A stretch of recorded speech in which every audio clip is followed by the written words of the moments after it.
Yellowjacket women with a big victory tonight over Chadron State College. Nice to get back in the win column. Janiel, talk about the importance of going on that early run right off the bat and burying this team early. Evan, we talked about how good that Chadron starts. Every team that they've played so far, they've come out and just really pounded and, drove, hit the shooters. They hung with Wyoming all the first half, so we just, really put an importance on coming out and stopping that run and, in reality, going on our own run and making sure that we kind of threw the first punch tonight. And yourself, Alicia Breen, Tiana Hansen, all with big games, and Monica with a big game off the bench. Talk about the leadership by the upperclassmen here tonight. I'm glad it's here. Coach Woodin has been really pushing us to step up, especially me, and, whether it's a good game, bad game, in between, I think the leadership just is so important. And tonight, it really showed, us three leaders were out there talking the whole time, and if one of us, quit talking, we went to them and said, hey, you got to keep talking. And I think that definitely keeps us playing a lot smoother instead of so much up and down, because if we're calm, everybody else is calm, and, vice versa. And Riley Kane had a nice game coming out, scoring in double figures here tonight. Talk about what that'll do for her confidence-wise and how when she scores like that, it really helps the whole team. It does help. When you can get 5 players in double figures, that's what you want. In an ideal basketball world, you want 5, 6 players to be able to come out and get doubles figures. That's what a team win is. I don't think that we're going to be able to beat teams if one of us is scoring a lot and nobody else is scoring above double. As far as Riley, as a sophomore point guard, that's only boosting our confidence, and that's everything we need going into conference. The conference across the board has really good point guards, and games like this for Riley just shows that she can compete. So that's good for her.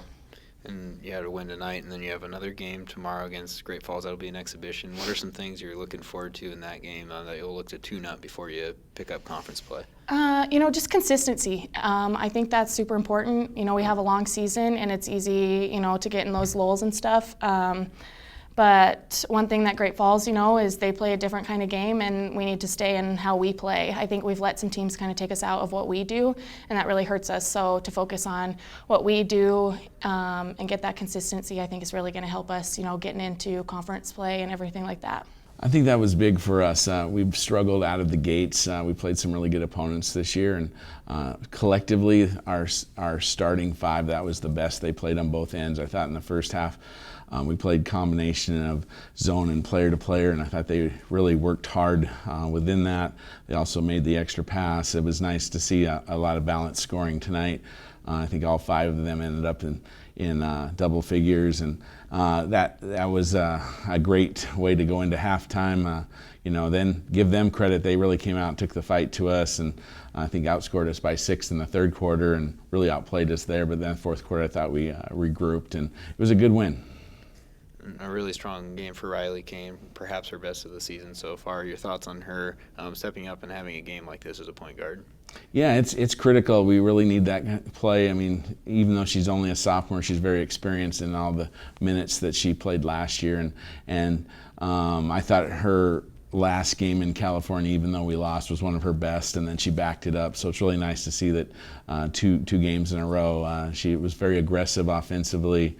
Got a couple fouls in the second quarter that kind of hurt her, but she did a lot of good things for us, made some good reads, and when she's a scoring threat, that really helps our overall offense.